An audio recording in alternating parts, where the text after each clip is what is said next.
মক্কার তরুণ, ছাগল পালতো মুশরিকের।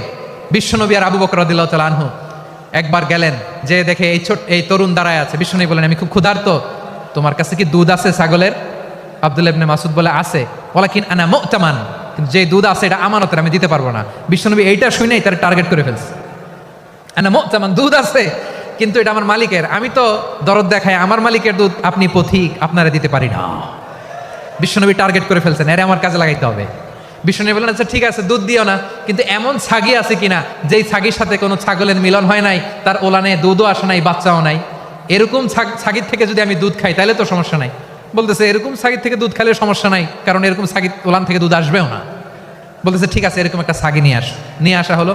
বিশ্বনবী বিসমিল্লাহ বলে ওই ছাগির ওলানে হাত দিলেন। হাত দিতে দেরি, পুরো ওলানটা দুধে ভরে যেতে দেরি হয় না।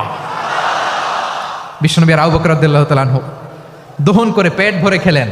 এই দৃশ্য আব্দুল্লাহ ইবনে মাসউদের হৃদয়ে দাগ কাটলো। এই মুআজিজা দেখে তিনি বললেন, আশহাদু আল্লা ইলাহা ইল্লাল্লাহ ওয়া আশহাদু আন্না মুহাম্মাদুর রাসূলুল্লাহ। তিনি ষষ্ঠ মুসলিম ছিলেন, 6 নম্বর মুসলমান। ওনাকে টার্গেট করে বিশ্বনবী দেখলেন এমন ইন্টেলেকচুয়াল ব্রেন, উনি সূক্ষ্ম সূক্ষ্ম জিনিস বুঝে বেশি, ফিকহি জ্ঞান ওনার মধ্যে বেশি। বিশ্বনবী ওনাকে কোরআনের জ্ঞান শিক্ষা দিতে লাগলেন। উনি বিশ্বনবী সবার কাছে কোরআন শোনায়, কিন্তু বিশ্বনবী নিজে আব্দুল্লাহ ইবনে মাসউদের কাছ থেকে কোরআন